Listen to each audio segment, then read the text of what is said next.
Tax Avoiders is back with another economic-based game, and that game is Take the Money and Run for your Odyssey 2. And we have some crazy label art there. Looks like the robots are out to get us. So let's go ahead and take the money and run.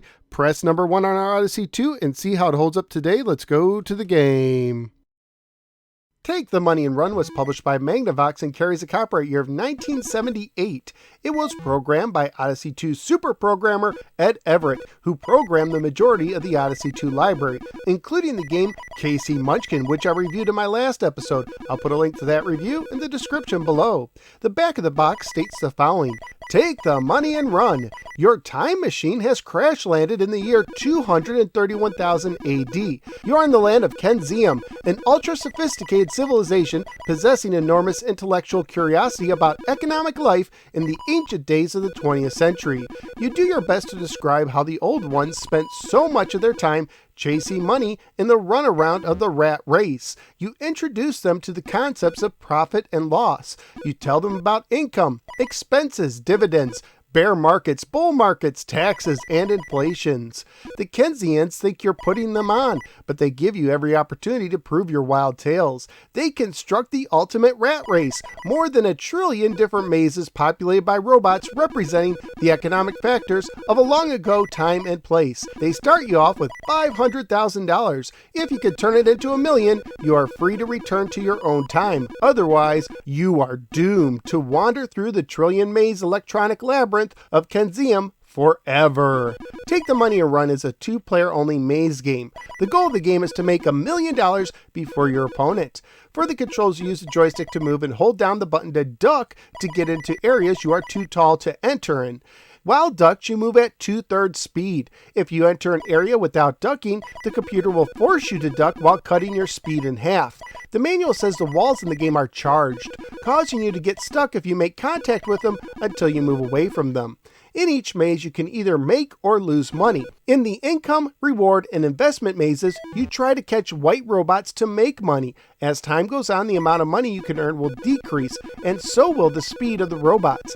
In the expenses, thief, taxes, and inflation mazes, the robots will turn pink and get faster as time goes on. If they catch you, you lose money according to the amount shown on the bottom of the screen.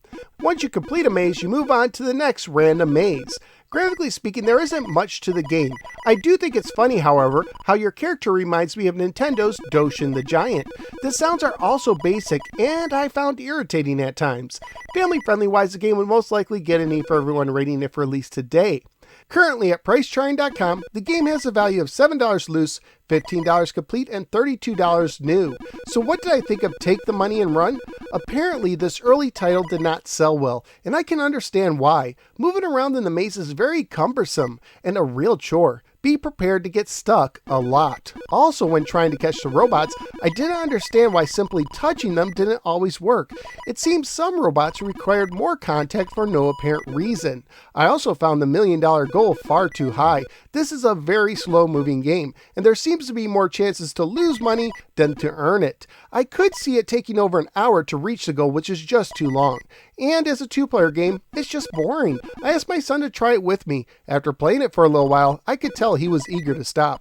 Usually at this time, I rank the game against other games for the same system, based on my enjoyment of the game as a single player. But since this is a 2-player only game, I will instead have to give it one of my 4 ratings, which, from best to worst, are Hall of Fame, Solid, Meh, and Trash. And since I never want to play this one again, I'm afraid I'm going to have to give it the Trash rating. Take the Money and Run has a great name, but it's just not fun to play. But that's just my opinion. What do you think? Let me know in the comments below. Also, please like, share, and subscribe. Follow me both on the Facebook and the Twitter. Click the bell so you don't miss any future videos.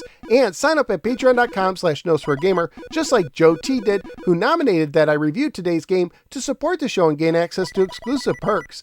Thank you for giving me a little part of your day, and I look forward to seeing you next time on the next episode of the No Swear Gamer. Take care, and if you find yourself in the future, you may want to keep the 20th century economic lessons to yourself.